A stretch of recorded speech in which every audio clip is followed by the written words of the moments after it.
Estamos estudando a introdução do livro dos Espíritos e aqui agora vamos com a parte 10, o primeiro áudio. Talvez seja um só mesmo.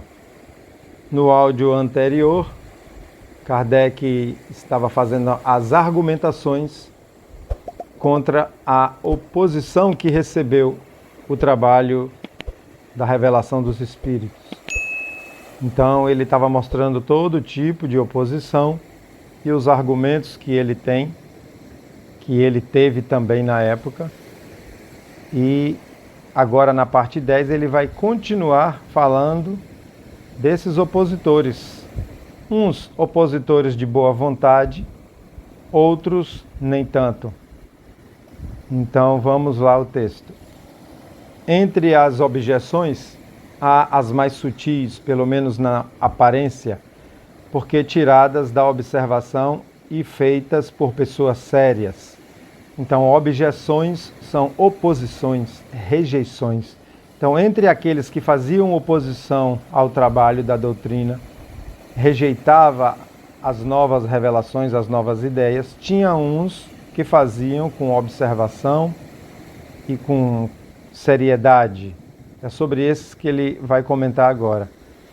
Uma das objeções é tirada da linguagem de certos espíritos, que não parece digna de elevação, que se supõe aos seres sobrenaturais. Se fazia a ideia de que todo espírito que fizesse alguma revelação tinha que ter sabedoria, porque afinal de contas eram espíritos. E também achavam que eram seres sobrenaturais, ou seja, fora do que é natural. E a gente sabe que os espíritos não são sobrenaturais. São nós, fora do corpo. Nós somos espíritos. Se se quer se referir ao resumo da doutrina que apresentamos acima, ali se verá que os próprios espíritos nos ensinam que eles não são iguais, nem em conhecimento, nem em qualidades morais, e que não se deve tomar ao pé da letra tudo o que eles dizem. Então, assim como nós encarnados, que cada um está no seu momento espiritual, que cada um está com uma compreensão mais ou menos elevada, assim também são os espíritos, né? Porque somos nós depois que desencarnamos.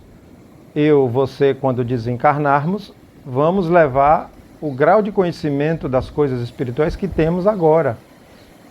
Quando estamos encarnados, não trazemos tudo à consciência, mas ela está ali, de forma intuitiva, e ao desencarnar, lembramos de tudo. Então, continuemos o texto. Cabe às pessoas sensatas distinguir o bom do mal. Seguramente aqueles que tiram desse fato a consequência de que nós não temos contato senão com seres malfazejos, cuja a única ocupação é a de nos mistificarem, não têm conhecimento das comunicações que ocorrem nas reuniões, onde não se manifestam senão espíritos superiores. De outro modo, não pensariam assim.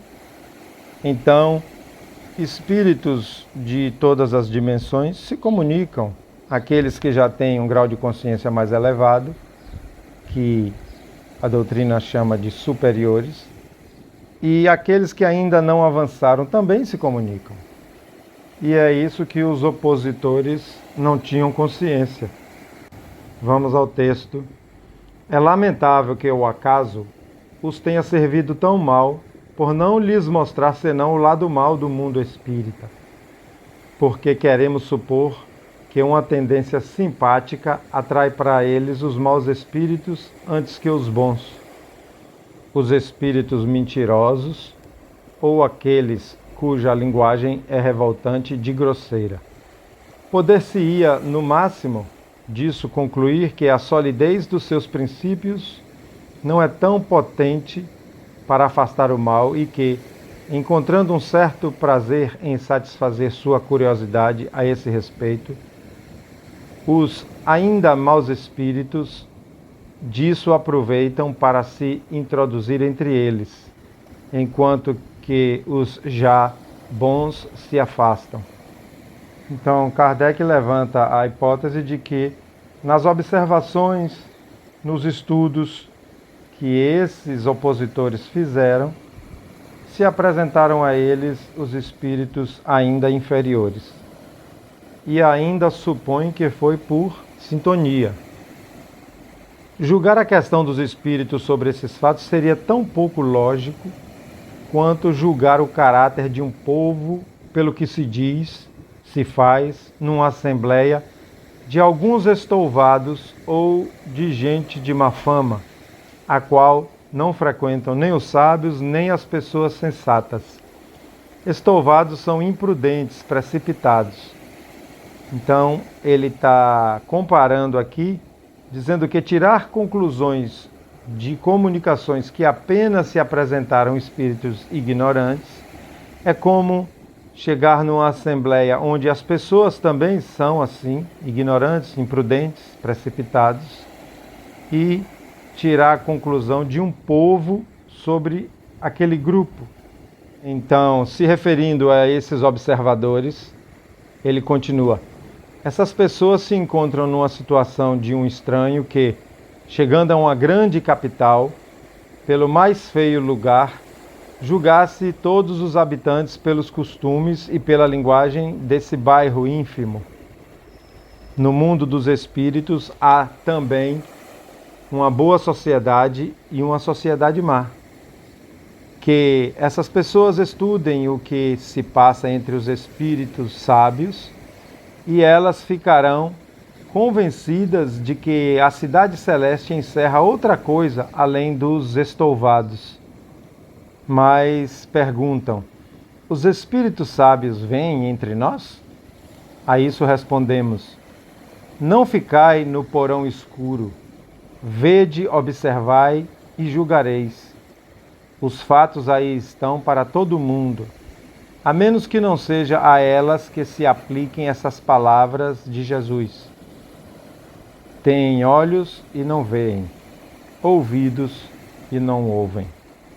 Então Kardec deixa claro que houve uma observação mal feita, que o bom observador não pode ir já com uma hipótese confirmada na própria mente.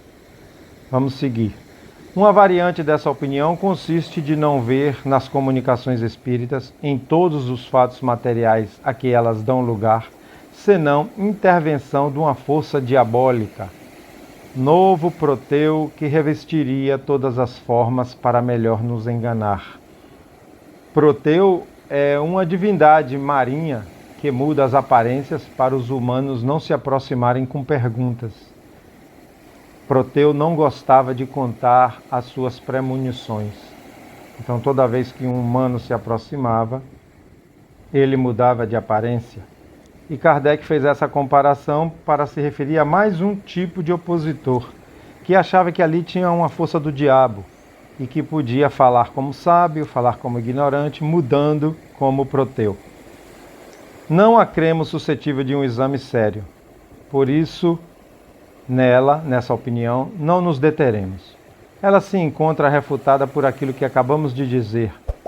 Aditaremos somente que, se assim fosse, seria preciso convir que o diabo algumas vezes é bem sábio, bem razoável e, sobretudo, bem moral, ou que há também bons diabos.